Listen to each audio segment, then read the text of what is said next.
নমস্কার, আমি ডক্টর তেহমিনা, আপনার physio fitness and rehab expert. আজকে আমাদের সাথে আছেন মিসেস মন্ডল। উনি একটা প্রবলেম নিয়ে এসেছেন, আসুন শুনে নি ওনার কি প্রবলেম। হ্যাঁ বলুন। আমার 2 বছর আগে অ্যাঙ্কাইলোজিং স্পন্ডিলাইটিস ধরা পড়েছে। আচ্ছা, তো তখন আমি ওষুধ খেয়ে আমার চলছিল, মানে লাইফ চলছিল, আমি চলাফেরা করতে পারছিলাম। তারপর যখনই শীত আসে তখন আমি একদম ব্যথায় পাশ ফিরতে পারি না, হাঁচি মারতে পারি না, কাশি দিতে পারি না।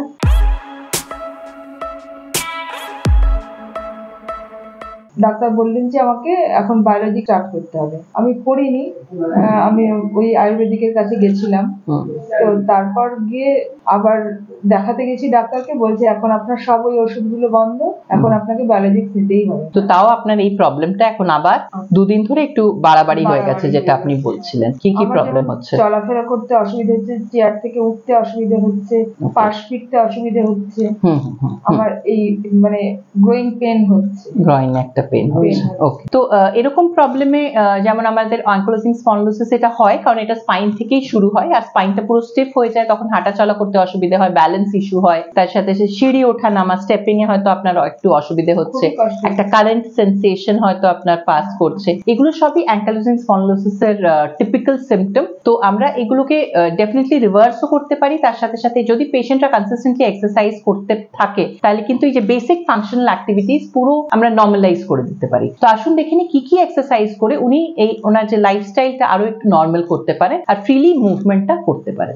আপনার যেটা প্রবলেমটা হচ্ছে উঠতে বসতে কষ্ট হচ্ছে, আর তার সাথে সাথে সিঁড়ি ওঠা নামাতেও আপনার একটু ভয় লাগছে, যে পড়ার একটা টেন্ডেন্সি আছে। ঠিক আছে, তো অ্যাঙ্কাইলোজিং স্পন্ডিলোসিসে আসলে আমাদের স্পাইনাল এক্সটেনশন এক্সারসাইজটা খুব করা দরকার, না হলে না বডি জেনারেলি আস্তে আস্তে সামনের দিকে ঝুঁকতে আরম্ভ করে। তো সেই জন্য ফার্স্টে তো এটা উপর হয়ে করতে হবে, কিন্তু প্রথমে আপনি একটু স্ট্রেচিং করে শুরু করুন। কোমরে আপনার একটু ব্যথা, তো আপনার যেটা করা উচিত একটু স্ট্রেচ করে নিলে, যেমন কাত হতে প্রবলেম হয়, তো আপনার এইটা করলে আপনার কাত হওয়াটাও ইজি হয়ে যাবে। এই একটু আপনি এটা এরকম ভাবে নিয়ে গেলেন, 10 সেকেন্ডস হোল্ড করলেন, তারপরে এইটা উল্টো দিকে নিয়ে গেলেন। হ্যাঁ, এই যখন এদিকে নিয়ে আসছেন তখন আপনি উল্টো দিকে তাকাবেন, একটা স্ট্রেচ কোমরে আসছে, সেই স্ট্রেচটা আপনাকে ফিল করতে হবে। ঠিক আছে, এইভাবে একটু 10 সেকেন্ড একটু হোল্ড করলেন, তারপরে আস্তে আস্তে এদিকটা নিয়ে এলেন।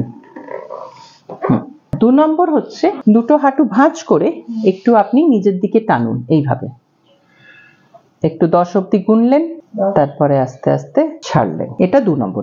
তারপরেরটা হচ্ছে গিয়ে দুটো পা এইভাবে বাইরের দিকে করা, এইভাবে একটু স্ট্রেচ করা। ওদিকটা একটু অসুবিধা হবে। এই আপনার যে কুচকিতে একটা বলছিলেন প্রবলেম আছে, ওটার জন্য এই স্ট্রেচিংটা খুব দরকার, বাইরের দিকে নিয়ে যাওয়া। ঠিক আছে, ওই দিকটা অসুবিধা হচ্ছে, কিন্তু এটা দুটো একসাথে হাইটা দুটো বিছানার উপরে টাচ করাবার চেষ্টা করবেন। 3 নম্বর, এটা ইজি। আচ্ছা, এবারে যেটা আপনাকে করতে হবে, নার্ভের আপনার কি কোনো টান উপর থেকে নিচে অবধি নামছে, এরকম কিছু হচ্ছে না? শুধু ভয় লাগছে, পড়ার একটা ভয় বা পা তোলার একটা ভয়? আচ্ছা, ওটা তাহলে আপনাকে করতে হবে না। তাহলে আপনি এই পজিশনে আমি 3টে দেখালাম, সোজা পা তুলতে পারছেন না আপনি বললেন, তাহলে একটা বাস দেখিয়ে রাখি এই পজিশনে। হ্যাঁ, পায়ের পাতা টান টান, এটাতে নার্ভের টানটা একটু কম। হ্যাঁ, এটাই নার্ভের টানটা আপনার একটু কমবে। এখন টান লাগছে, কিন্তু করতে করতে দেখবেন এটা বেটার হয়ে যাবে। এইভাবে দুটো ঠাইটা ধরে নিন, ধরে পায়ের পাতা টান টান করে একটা টান আসবে, কিন্তু হ্যাঁ টানটা আসবে, কিন্তু এই টানটা যদি আপনি রেগুলার করতে থাকেন টানটা অনেকটাই কমে যাবে, আপনার হাঁটা চলাও বেটার হবে। এবারে এটাকে বেন্ড করা। ঠিক আছে, আবার নিয়ে গেলেন, পায়ের পাতা টান টান করলেন, 10 অবধি গুনলেন এই পজিশনে, তারপরে আবার 90 ডিগ্রিতে নিয়ে আসেন, নিচে রাখবেন না। ঠিক আছে, এটা আমরা নার্ভটা গ্লাইড করার চেষ্টা করছি, কারণ আপনি বলছেন না একটা কুচকিতে একটা জ্বালা জ্বালা ভাব, ওগুলো নার্ভ সিম্পটম। নার্ভটাকেও আপনাকে ফ্লেক্সিবল করতে হবে, সেই জন্য আমরা এইভাবে এটাকে নার্ভটা গ্লাইড করাবার চেষ্টা করছি, যাতে নার্ভের জন্য আপনার কোনো অসুবিধা না হয়, হাঁটা চলাটা আর একটু বেটার হয়ে যাবে। আচ্ছা, এই 4টে ব্যায়াম আপনাকে সোজা হয়ে শুয়ে করতে হবে। এখানে দেখুন তো আপনি কোমরটা তুলতে পারছেন?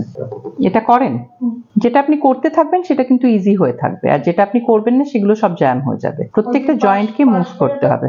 তাহলে এইগুলো আপনি রেগুলারলি করবেন, ছাড়বেন না কিন্তু, কারণ মেডিসিনের কাজ মেডিসিন করবে, কিন্তু আপনি যদি মুভমেন্ট না করেন তাহলে কিন্তু স্টিফনেসটা কাটবে না। এটা তাহলে আপনার 5 নম্বর হয়ে গেল। যেহেতু আপনি এক্ষুনি বললেন ফিউজ করছে, তো সেটার জন্য আমরা যেটা করাই, এটা হচ্ছে কি এই দুটো পা একসাথে আপনি করলেন, করলেন, ওটা শুরুতে স্ট্রেচিং এর জন্য। এটা হচ্ছে অপোজিট কাঁধের দিকে টানা, একটু কষ্ট হবে, এটাই আপনার ডিফিউজ করবে। ভিডিও দেখে না পারলেও ফিজিক্যালি কিন্তু আমরা করে দেখিয়ে দিই যে কিভাবে করতে হবে। হতে পারে যে আগে আপনি স্ট্রেচিং গুলো করেছেন বলে এখন আপনি করতে পারছেন, এগুলো একটু স্ট্রেচিংটা করতে হবে। আপনি দুটো হাত দিয়ে ধরবেন, এখন তো পারছেন, একটু অনেকটা স্ট্রেচিং করেছেন তো বলে এখন মনে হয় ইজিয়ার। ফার্স্টে আমি যেভাবে সিকোয়েন্সে আপনাকে দেখাচ্ছি, সিকোয়েন্সটাও ইম্পর্টেন্ট। স্ট্রেচিং করে আগে একটু রিল্যাক্স করে নিতে হয় মাসেলস গুলো, তারপরে প্রথমে ইজি স্ট্রেচিং দিয়ে শুরু করতে হয়, তারপরে আস্তে আস্তে যে স্ট্রেচে ওই বডি ওই জয়েন্টটা ওপেন আপ হবে, যেমন এটাতে সেক্রোইলিয়াক জয়েন্টটা এফেক্টেড হয়। সেক্রোইলিয়াক জয়েন্টটাকে যদি আপনার ডিফিউজ হচ্ছে, ওটাকে আপনাকে রিলিজ করতে হয়, তাহলে কিন্তু অপোজিট শোল্ডারে নিয়ে গেলে তবেই আপনার ওটা রিলিজ হবে, নাহলে কিন্তু হবে না। এবারে বুঝতে পারলেন কিভাবে করতে হবে? দুটো হাত দিয়ে টেনে টুয়ার্ডস অপোজিট শোল্ডার, তবেই আপনার এই জায়গাটা একটু ছাড়বে, রিলিজ হবে। এইভাবে যখন শুয়ে আছেন, দেখুন তো হাতের উপরে ভর দিয়ে আস্তে আস্তে বডিটাকে কতটা তুলতে পারছেন। পেটটা বেডে টাচ হয়ে থাকবে। হ্যাঁ, রাইট। এই যে এই এক্সারসাইজটা খুব জরুরি, এইটাই মেন। আপনার স্পাইনটাকে যদি আপনি এক্সটেনশনে রাখতে পারেন, তাহলে কিন্তু খুব একটা ফিউজ হতে পারবেন না স্পাইনটা। এখন আপনি ওই স্টেজে আসেননি, যেহেতু আপনার সেরো নেগেটিভ, তাই জন্য আপনাকে একটু এগুলোতে এক্সারসাইজে এমফাসাইজ করতে হবে। অনেকে আমাদের কাছে আসে, এটা মানে প্রশ্নই ওঠে না, এটা ওনারা তুলতেই পারেন না। আপনার কন্ডিশন অনেক ভালো, আপনি যদি একটু এক্সারসাইজ করেন তাহলে কিন্তু এটাকে আপনি রিভার্স করতে পারবেন, এই জিনিসটাকে। কিন্তু রেগুলার করতে হবে। এক্সারসাইজটাও মেডিসিনের মতো, আপনি যেরকম মেডিসিন খাচ্ছেন, এক্সারসাইজ করে নিজের বডিটাকে ফ্লেক্সিবল রাখুন, তাহলে দেখবেন মুভমেন্ট ইজি হয়ে গেছে। হ্যাঁ, যতটা পারেন পেটটাকে ঠেকিয়ে রেখে 10 সেকেন্ডস হোল্ড, তারপরে আস্তে আস্তে রিল্যাক্স। এটা মনে থাকবে এক্সারসাইজটা? ঠিক আছে। এবারে হচ্ছে হাত দুটো পেছনে রেখে, দেখুন তো দুটো হাত পেছনে যাচ্ছে। এবারে আপনি বডিটা তোলার চেষ্টা করুন। এই 1 2 3 4 5 6 7 8 9 10, এই যে ওঠার চেষ্টা করছেন अगेंस्ट গ্র্যাভিটি, এই মাসলস গুলো আপনার স্ট্রং হবে। এটা যদি আপনি নিজে থেকে পারবেন না, তাই জন্য আপনাকে এই হাঁটুটা, এই পাটা দিয়ে এই অন্য পাটার উপরে পুশ করা। সেম জিনিস। 1 2 3 4 5 6 7 8 9 10, আপনি নিজেই করার চেষ্টা করবেন। যে কোনো জিনিস যদি ওভার এক্সারসাইজ করি, তাহলেও কিন্তু হঠাৎ করে একটা জোরটা আসবে। ধীরে ধীরে আস্তে আস্তে করবেন, যতটা বের করা যাচ্ছে, তাহলে ইট উইল বি বেটার। এটা করলে কি হবে, আপনার এই সামনের যে টাইট হয়ে যাচ্ছে মাসলস গুলো, ওগুলো একটু রিল্যাক্স করবে। এবারে আরেকটা এক্সারসাইজ যেটা আপনাকে করতে হবে, একটা করে পা তোলা উপরে, দেখুন। হ্যাঁ, 1 2 3 4 5 6 7 8 9 10, সেম জিনিস এই পায়ে। 1 2 3 4 5 6 7 8 9 10। আর একটা শুধু আমি লাস্ট এক্সারসাইজ দেখাবো। আচ্ছা, আর একটা লাস্ট এক্সারসাইজ যেটা করতে হবে, সেটা হচ্ছে বডিটা তুলে, হ্যাঁ হ্যাঁ, রাইট রাইট, হাতের উপরে ভর দিয়ে, হাত, রাইট। এটাও খুব ইম্পর্টেন্ট এক্সারসাইজ অ্যাঙ্কালোজিং এর জন্য, ক্যাট অ্যান্ড ক্যামেল এক্সারসাইজ যেটা আমরা বলি। হ্যাঁ, এটা আপনি করেন, ভেরি গুড। এই হ্যাম্প করা, তুলছেন, হ্যাঁ, এবারে নিচে, হ্যাঁ, রাইট। এইটাতে আপনার এই যে সেক্রোইলিয়াক জয়েন্টে যে আপনার অ্যাঙ্কালোজিং স্পন্ডাইলিসিসের জন্য যে ডিফিউশনটা হয়, সেটাকে আপনি রিলিজ করতে পারেন এইভাবে। একটু 5 সেকেন্ডস করে হোল্ড করবেন, তারপর এটা আরেকটু নামান। হ্যাঁ, যতটা আপনি নামাতে পারেন, তারপরে আস্তে আস্তে তোলা। হ্যাঁ, রাইট। যতটা আপনি উঁচু হয়ে হাম করতে পারছেন, এটা বেটার। দিয়ে যতটা নিচে নামতে পারছেন, যত স্পাইনটাকে নিচে আপনি করতে পারছেন। এখন আপনাকে বেসিক এই এক্সারসাইজ গুলো দিয়ে শুরু করতে হবে, তারপরে আমরা এটা মেবি 1 মাস যদি আপনি করে আরেকবার আমাদের কাছে আসেন, তাহলে কিন্তু আমরা একটু চ্যালেঞ্জিং করে দেবো। এবারে একটু দেখুন তো, এইভাবে পেছনের দিকে স্ট্রেচ করতে পারছেন, যাতে আপনার এই ফ্রন্টাল যে স্টার্নাম, আমাদের যে মাসল, এখানে একটা বোন আছে, সেটার সাথে রিবস গুলো জয়েন, তো সেটাতে একটু স্ট্রেচিং এফেক্ট এলে আপনার একটু বেটার লাগবে। হ্যাঁ হ্যাঁ, কষ্ট হবে, কিন্তু একটু কষ্ট হবে। এবারে আপনি হাতটা একটু তুলে এরকম সাইড স্ট্রেচ করুন তো। 10 seconds hold, relax, 10 seconds hold. এটাতে আপনার এই যে একটা রিব কেজে যে পেন, চেস্ট ওয়ালে যে পেনটা, ওটা কিন্তু অনেকটাই রিলিজ হয়ে যাবে। এই 3টে ব্যায়াম আপনাকে করতে হবে। আর আরেকটা জিনিস, এটা আপনি বলছেন যে পা তুলতে আপনার অসুবিধে হচ্ছে, বসে না, কিছু ধরতে হবে না, হাত এরকম, হাতের সাপোর্ট নিলে চলবে না। হ্যাঁ, সোজা বসলেন, সোজা বসে জাস্ট থাইটাকে উপরে তোলা। হ্যাঁ, এই হাতটা এরকম। 1 2 3 4 5 6 7 8 9 10, কষ্ট হচ্ছে? 1 2 3 4 5 6 7 8 9 10।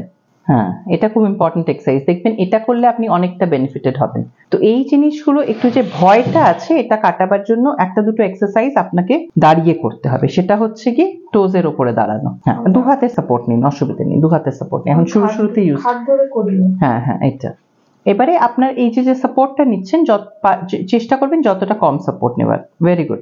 একটু ডিপ ব্রিদিং এক্সারসাইজও করতে হবে। সেটা কিভাবে করবেন? লম্বা নিঃশ্বাস নেওয়া, নিন, নাক দিয়ে নেওয়া, চেস্টে যতটা পারেন আপনি একটু এক্সপ্যান্ড করার চেষ্টা করুন। যেহেতু আপনার চেস্টে রিব কেজে একটা ব্যথা আছে, আপনার এয়ার এন্ট্রিটাও প্রবলেম হবে, পরে নিঃশ্বাস নিতেও কষ্ট হতে পারে, আর একটুতে টায়ার্ড হয়ে যাবেন, এটাও হতে পারে। তো সেই জন্য ডিপ ব্রিদিংটা খুব ইম্পর্টেন্ট। যতটা পারবেন, যতটা টাইমে আপনি ছাড়তে পারেন, যতক্ষণ নিচ্ছেন তারপরে একটু হোল্ড করা, তারপরে দ্বিগুণ সময় ধরে আস্তে আস্তে ছাড়া, এটাতে আপনার লাংসের অ্যাক্টিভিটিটা বেটার হবে। আপনারা দেখলেন কিভাবে অ্যাঙ্কালোজিং স্পন্ডলোসিসটা আমরা এক্সারসাইজ করে রিভার্স করতে পারি। তার সাথে সাথে স্পাইনের মুভমেন্টটা করলে আমাদের ফাংশনাল অ্যাক্টিভিটিস, যেমন অ্যাঙ্কলোজিং স্পন্ডলোসিস খুবই কমন, হাঁটা চলার একটা প্রবলেম হয়, সামনে ঝুঁকে যাওয়ার একটা টেন্ডেন্সি থাকে, এগুলো যদি কন্ট্রোল করতে হয় তাহলে কিন্তু শুধু মেডিসিন খেয়ে আপনি পারবেন না, আপনাকে এক্সারসাইজ করাটা ম্যান্ডেটরি। এই এক্সারসাইজ গুলো করুন। অ্যাঙ্কলোজিং স্পন্ডলোসিস থাকলে আমরা একটু সুইমিং করতেও বলি অ্যালং উইথ দ্য এক্সারসাইজেস। যত আমরা স্পাইনাল এক্সটেনশন করব তাহলে কিন্তু আমাদের এই অ্যাঙ্কলোজিং টেন্ডেন্সিটা, যেটা কাইফটিক করে দেয় পশ্চাটায়, সেটা কিন্তু আমরা রিভার্স করতে পারি। Thank you.